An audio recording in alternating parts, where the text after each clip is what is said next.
Joining us now is Congressman Jim Bridenstine, checking in, Skyping in from his office in Oklahoma. Jim, it's great to have you on Newsmax TV. Well, thank you, JD. It's good to be with you. So, Jim, recount it for us. What happened to you last week? Right. So I was visiting Fort Sill, which is an Army base here in Oklahoma. I'm on the Armed Services Committee. I had a great conversation with the commanding general there. We talked about air defense artillery, the fires brigades. We talked about military modernization. And when we were done with our conversation, I told him I wanted to visit the HHS facility housing these unaccompanied alien children, UACs. He said, "Look, you can do that." He said, I'm not part of that mission. It's not my mission. You can go. I'm not going to stop you, but I'm not going to go with you." I said, "That's fine. I'll go on my own." And I just went over there. The barracks where these children are being housed, it was completely chain link fenced off. There was cloth obscuring the chain link so nobody could see in, nobody could see out. There were no access points, no gates, no gate guards. I should say there were gates. They were just chained closed. And then as we drove around the second time, we saw somebody peering through at us, and so we stopped. I got out.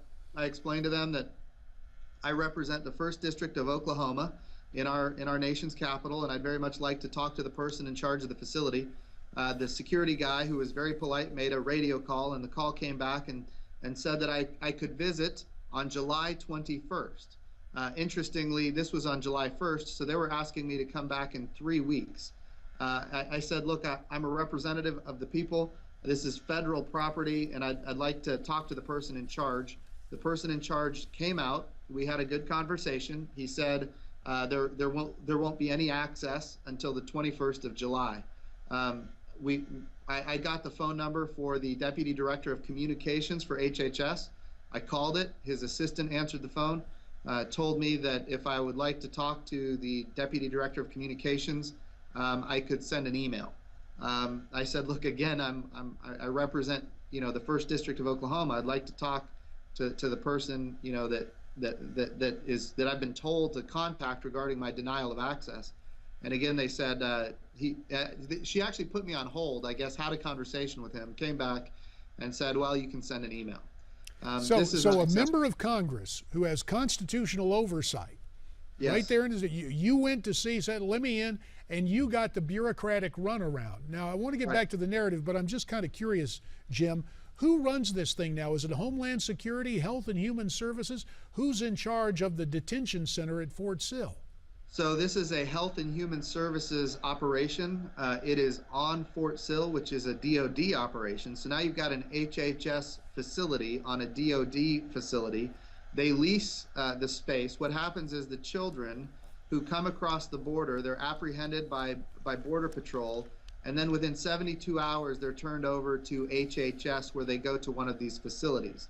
The challenge here is, yes, there will be tours tomorrow in Texas, but these are showcase, pre-planned, and managed tours, and this is not within what is required as far as transparency goes.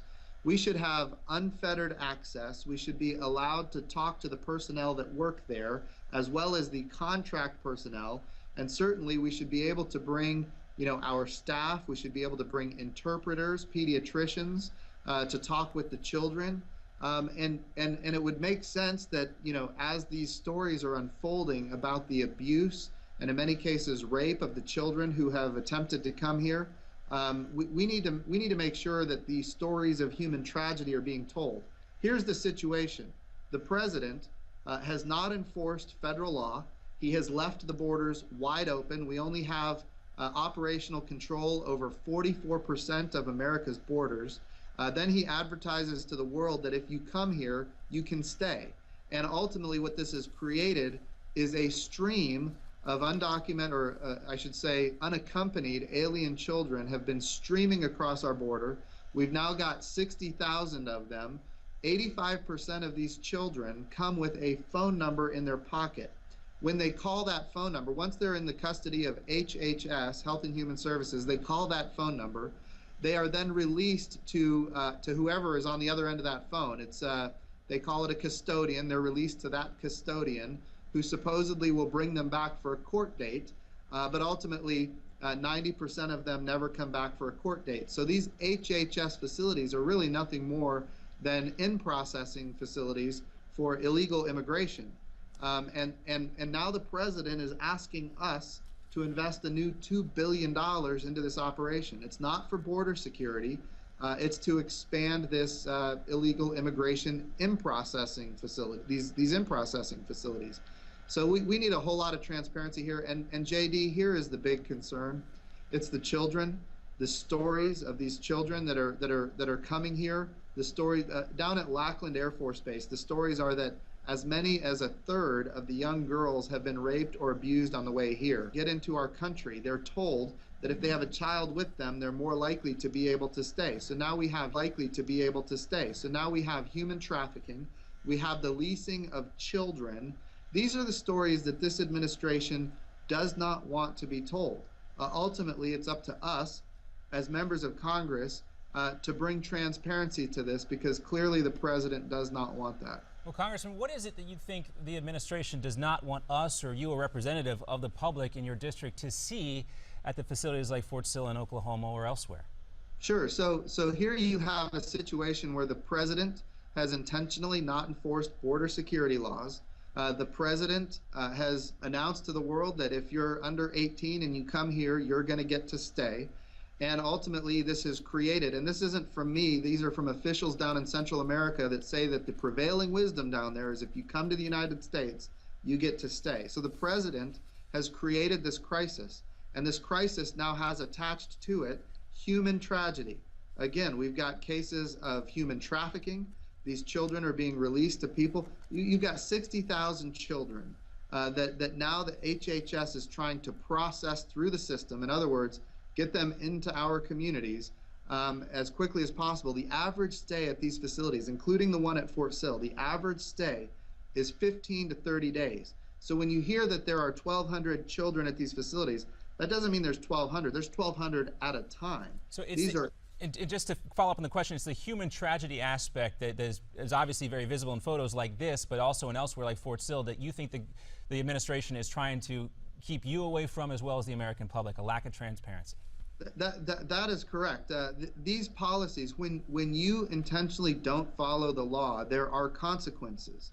And that's where we are right now in this country. We are receiving the consequences of a president that doesn't enforce the law.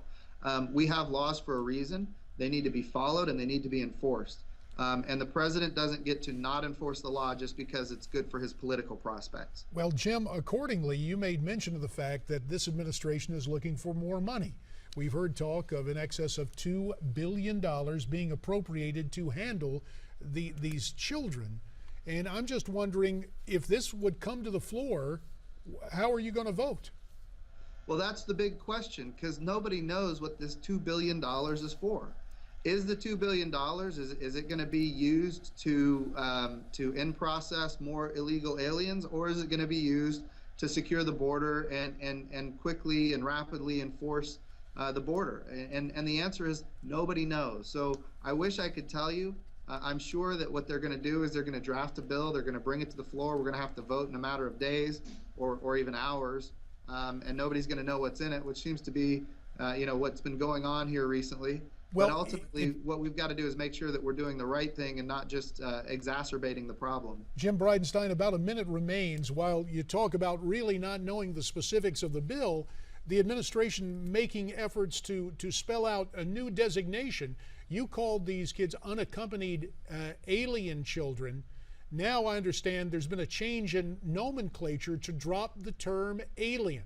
Is the administration just full speed ahead trying to get these kids processed and into the interior of the country at a breakneck speed? About 45 seconds for you. Yeah, and I don't know. I have not heard about them trying to change the name alien, but I can tell you that unaccompanied alien children, that's not my term. That's the term that Health and Human Services and other federal agencies, Border Patrol, that's the term they use. Ultimately, again, these children need to be cared for. There is no doubt about that. But ultimately, to prevent the tragedy from happening to begin with, What we need is we need a secure border. We need to let people know that if you come, you can't stay, and if you come to the border, you're not going to get across. Ultimately, the humanitarian thing to do is to secure the border. And on that note, we will bid you adieu. Thanks very much, Jim Bridenstine. We look forward to visiting it with you again in the future. That's Jim's take. What's yours? Why don't you tweet us at NewsmaxTV, #AmericasForum.